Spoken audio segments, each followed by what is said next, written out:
Guys, ito yung top phones in 2023 na sobrang tinangkilik ng mga viewers dito sa Pinoy Techdad. And yes, I'm just talking about sa mga viewers ng Pinoy Techdad. So ito yung mga matataas yung views and meron tayong tracking kasi ito yung mga kinlik talaga yung links at tiningnan nyo at napabili kayo ng mga phones na to in 2023. Aalamin natin kung bakit sila sulit at kung sulit pa rin ba yung mga phones na to in 2024. Tara, check out na natin yung listahan na to after this quick message.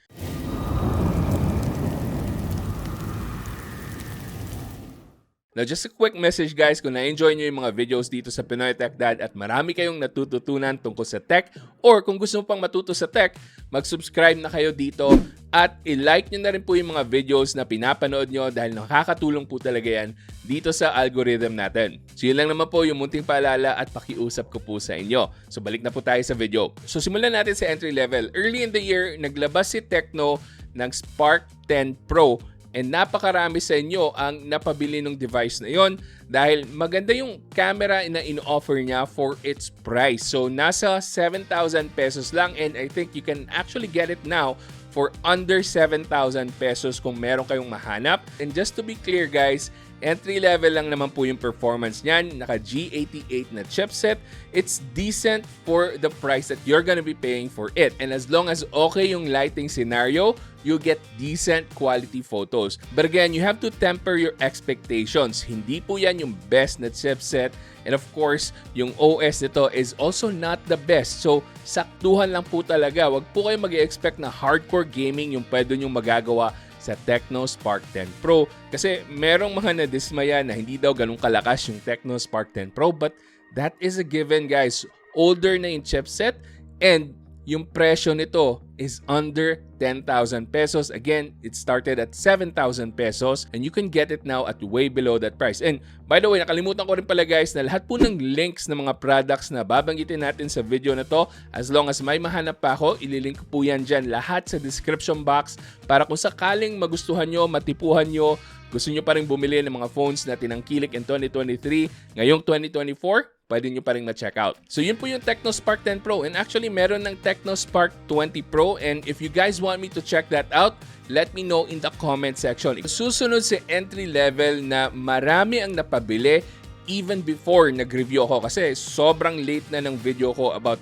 this phone. It's the Redmi Note 12 4G. So ito naman merong Snapdragon 685. Yes, I know, hindi po malakas na chipset yan.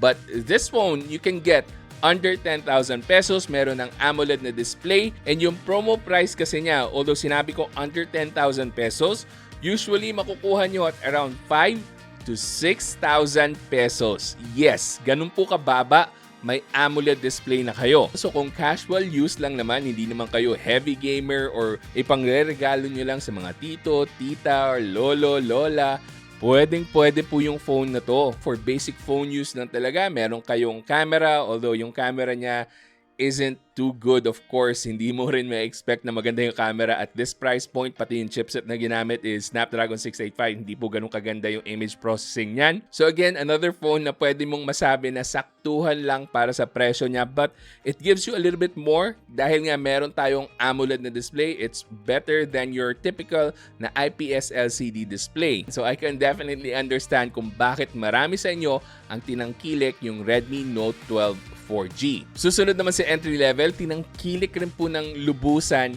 yung Infinix Note 30 5G. At under 10,000 pesos, meron ka ng MediaTek Dimensity 6080 na chipset, nakatumbas ng Dimensity 810 from before, and ayun yung key selling point niya. Meron na siyang 5G at under 10,000 pesos and very decent yung chipset na ginamit nila dito. It means pwede kang mag-gaming dito casually. Pero speaking of gaming, the best one here is meron siyang bypass charging.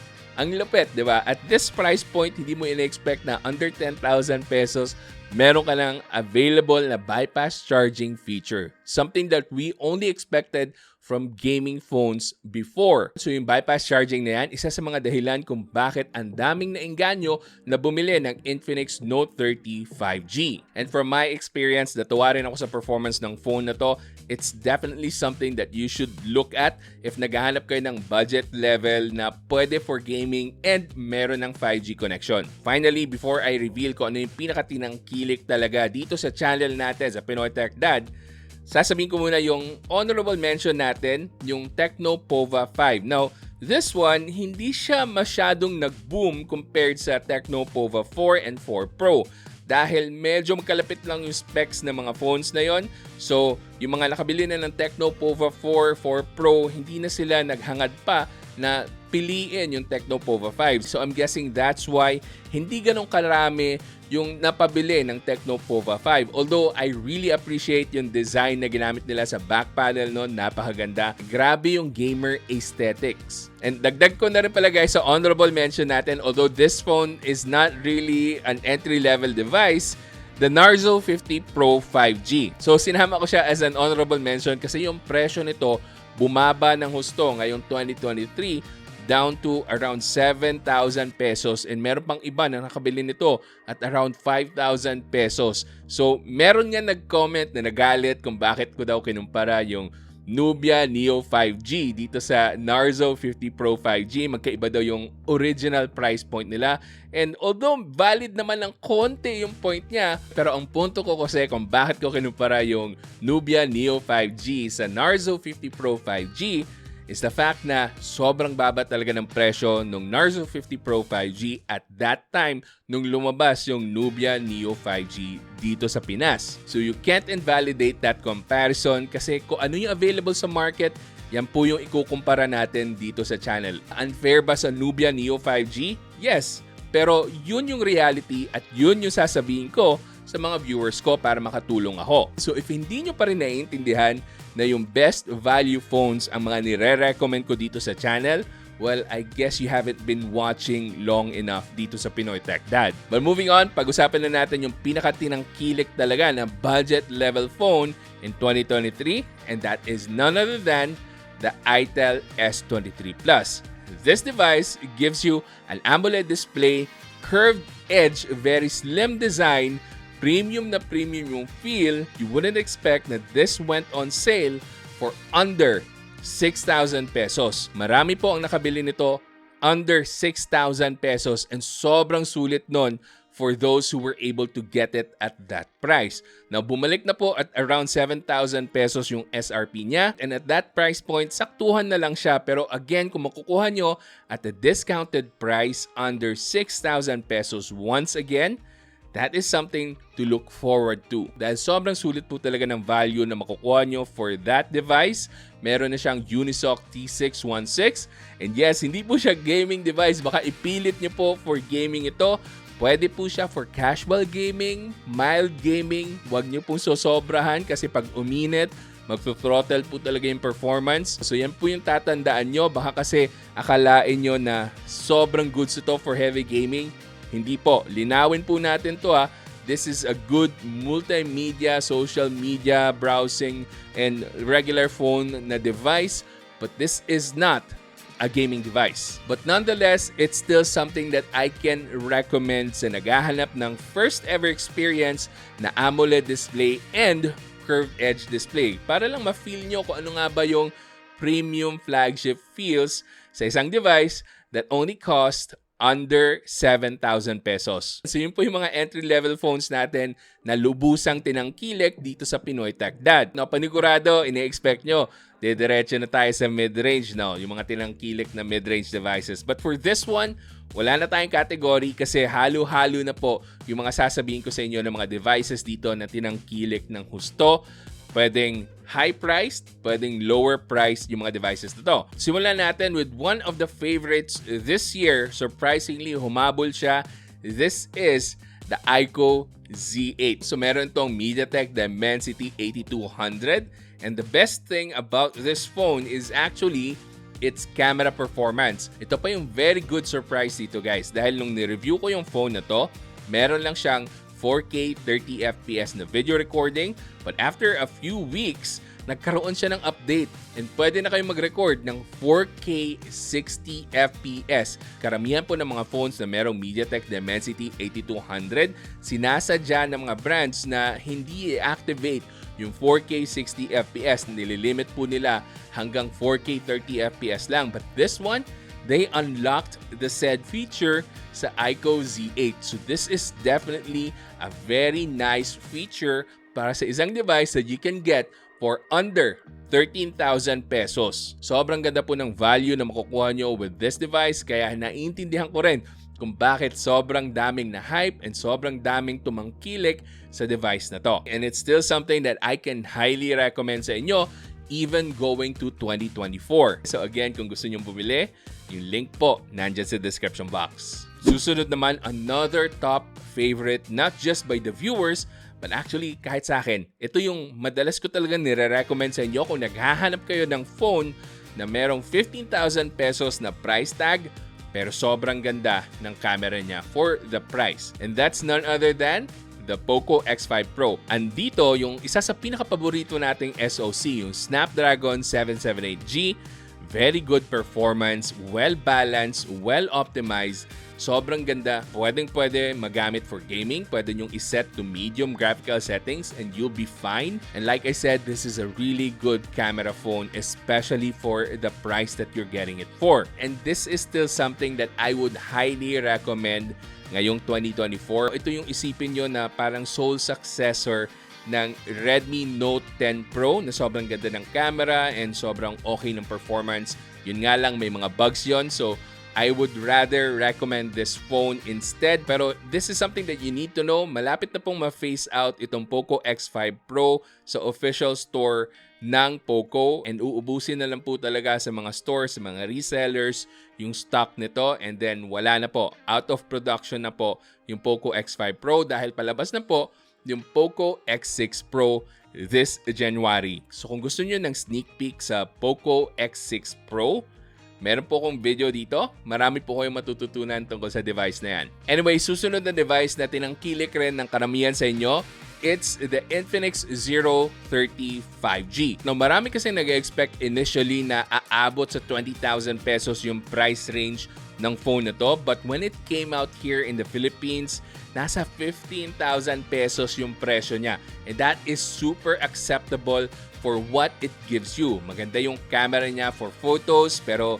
take note, for photos lang dahil pag ginamit niya siya for video, dito natin makikita yung very big downside niya, yung 4K 60 FPS and even the 4K 30 FPS, sobrang shaky. Hindi po nila naayos yung EIS dito. And hopefully in the future updates, kaya pa nilang ma-resolve yung very shaky video. Surprisingly kasi maraming tech outlets na hindi nila highlight yung downside dito sa video recording ng device na to. Yes, you can get steady video pero 1080p resolution, nagda-downscale yung resolution mo and of course yung quality maapektuhan rin. So, dapat talaga maayos nila yung EIS para okay i-recommend ito for vlogging. Dahil as long as shaky yung video ng Infinix Zero 30 5G, it's just a good camera phone for photos. But aside from that, decent rin yung performance ng Dimensity 8020. Ayun nga lang, medyo may kabilisan pa rin siyang uminit. So, hindi rin po ito gaming phone. So, kung naghanap kayo ng gaming phone, this is not it. Pero yung overall feel ng device, it looks really premium. Merong faux leather back panel, yung orange na colorway. And then, meron rin siyang curved edge display, AMOLED, 144Hz refresh rate. It's a really good device. Yun nga lang, yung downside niya is too big pagdating sa video recordings. And that is why hesitant ako na i-recommend talaga to sa lahat. So kung papipiliin nyo ako for camera, I would still pick the Poco X5 Pro para sa consistent performance pagdating sa photos as well as sa video. Now, another favorite na sobrang daming napabili, sobrang daming na hype, and totoo nga naman kasi yung value ng phone na to is just amazing when it came out in 2023. So alam niyo na to, this is the Tecno Camon 20 Pro 5G. Sobrang goods na performance ito. MediaTek Dimensity 8050 and yung camera niya is very good.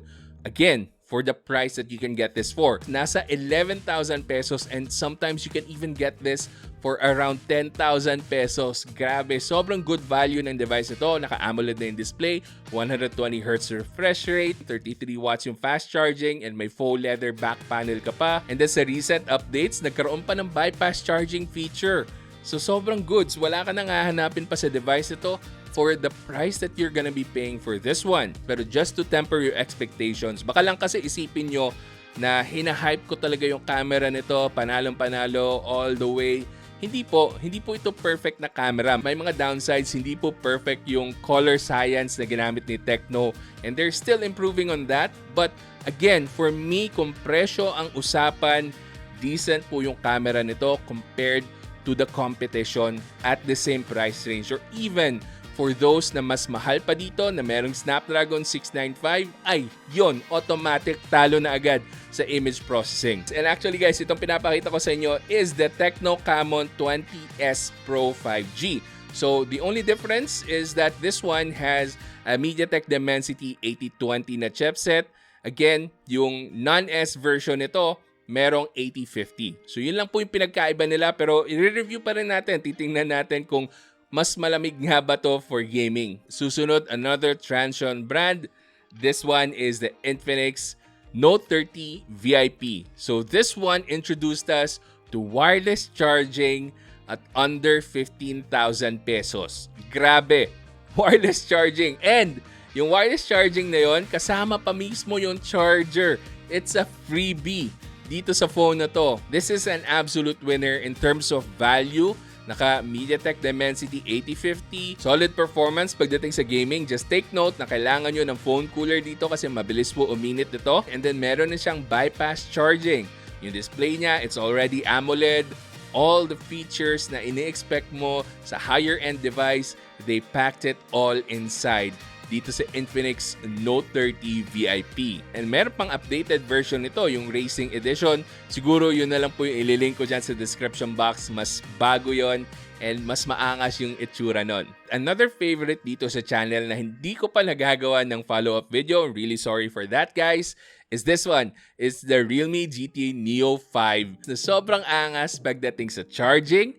Meron na tong 240 watts na fast charging. Sobrang bilis ito. Dinala ko to sa travel ko sa Hong Kong. It's my favorite device to bring around kasi kahit na lowbat ako at the start of the day, isaksak ko lang saglit at around 10 minutes, fully charged na yung device, all-day usage na, hindi na ako mamomroblema na lowbat pa yung device ko kasi napakabilis lang po talaga niya mag-top up pagdating sa battery. Pero hindi lang po yon, yung performance rin po nito sobrang intense. Snapdragon 8 Plus Gen 1 and yung nakuha ko pa is yung 1TB version, so hindi rin ako mamomroblema sa storage nito.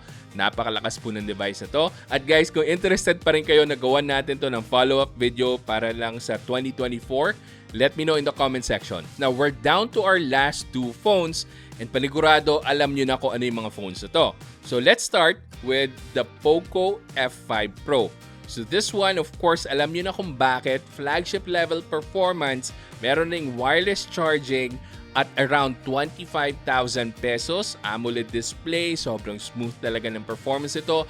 Hindi gaanong umiinit sa gaming. And decent na rin yung performance ng camera nito. Meron na tayong 4K 60fps na stable yung video performance. This is still something that I would highly recommend.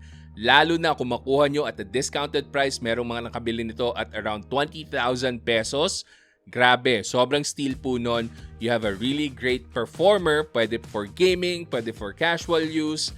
And wala na po itong dead boot. So far wala akong nababalitaan na merong dead boot issue for the Poco F5 Pro. And I'm really crossing my fingers na sana nga na-fix ng tuluyan ng Poco na brand yung mga deadboot issues sa mga recent devices na nirelease nila. But again, so far guys, wala akong nababalitaan na rampant issue ng deadboot dito sa series na to. And finally, of course, my favorite, sobrang ganda ng value, panalong-panalo yung performance, and sometimes makukuha mo pa to at around 15,000 pesos. It's none other than this one. Para sa akin guys, this is absolutely the value king in 2023. Wala pong makakatalo sa performance na mabibigay nito at 15,000 pesos kung makuha nyo to at a sale price. Again, lahat po ng links andyan sa description box and hopefully nakasale pa rin to. But this will give you top-notch performance with Snapdragon 7 Plus Gen 2. Although ikaklaro ko sa inyo guys, yung thermal throttling performance nito, yung CPU throttling test, hindi po ganun kaganda, okay? So nagto-throttle down yung performance nito down to around 70%.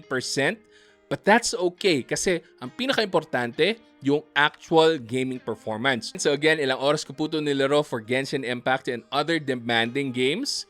And hindi po siya gaanong umiinit. Pero syempre guys, umiinit pa rin naman. Hindi lang siya kasing init as other devices that I've tried. And lalo na kung gagamitan nyo po ito ng phone cooler, this will perform for several hours of gaming na naka-high yung graphical settings nyo and hindi to pagpapawisan gaano. Para sa mga Poco F5 users, paki-validate naman po ng mga sinasabi ko kung pawang kasinungalingan lang ba to, nanga-hype ba ako sa mga viewers natin, or legit ba yung na-experience nyo with the Poco F5 na hindi gaanong mainit for hardcore gaming.